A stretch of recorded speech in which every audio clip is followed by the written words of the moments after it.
क्रिस्त में प्यारे विश्वासियों, आज हम सामान्य काल का 23वां इतवार में प्रवेश कर रहे हैं। आज के पाठों में हमें शिष्यत्व के बारे में बताया गया है।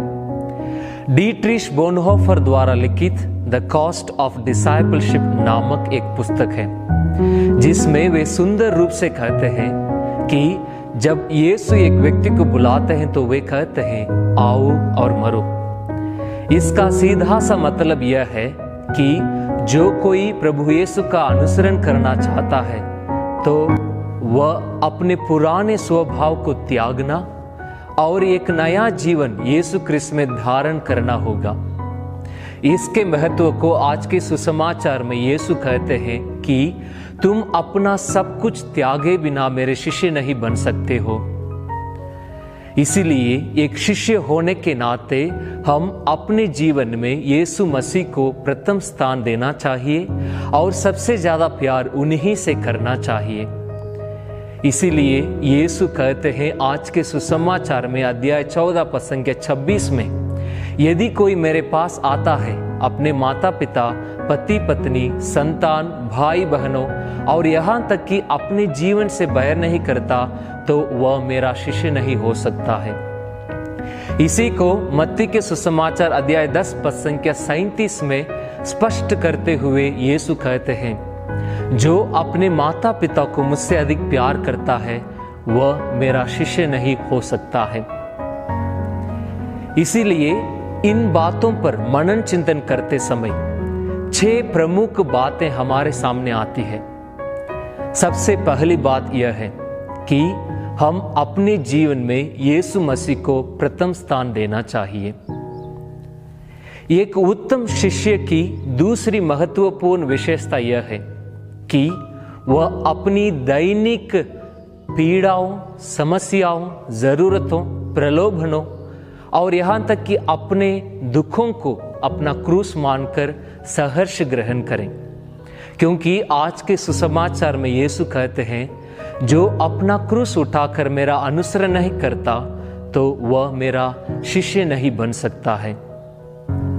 तीसरी महत्वपूर्ण विशेषता यह है कि एक शिष्य होने के नाते हम अपने आप को संपूर्ण समर्पण के लिए तैयार करें, क्योंकि तैयारी के माध्यम से ही हम कई मुसीबतों व बाधाओं के बीच यीशु के शिष्य बनने के लिए अपने निर्णय में दृढ़ रह सकते हैं। इसी तैयारी के महत्व को आज के सुसमाचार में यीशु 2 दृष्टांत द्वारा हमें समझाते हैं।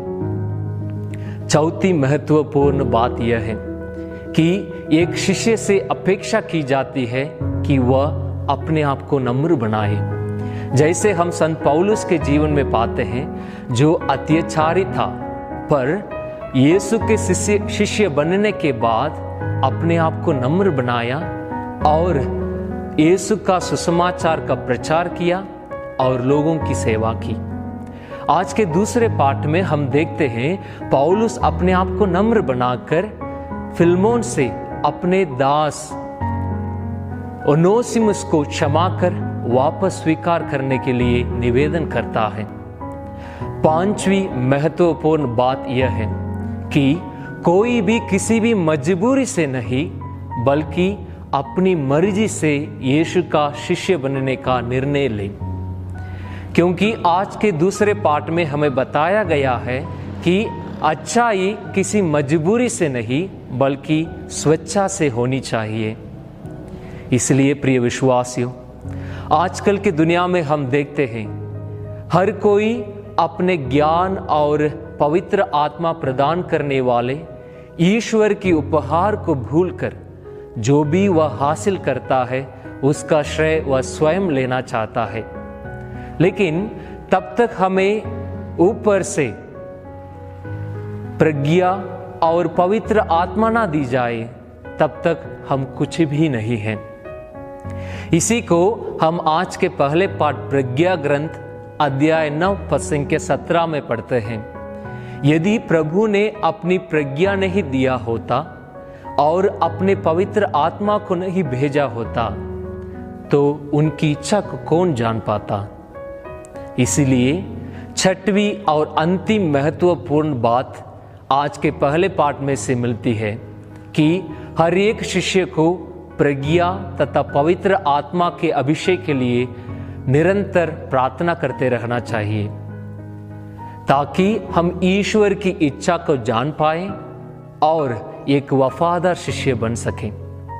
तो प्रिय भाइयों और बहनों, यीशु मसीह का एक अच्छा शिष्य बनने के लिए हम अपने जीवन में यीशु मसीह को प्रथम स्थान दें, अपना दैनिक क्रूस उठाकर उनके पीछे हो लें, अपने आप को संपूर्ण समर्पण के लिए तैयार करें, नम्र बने और स्वेच्छा से यीशु मसीह का शिष्य बनने के लिए सामने आए और निरंतर पवित्र आत्मा और प्रज्ञा का वरदान के लिए प्रार्थना करते रहें। आमीन।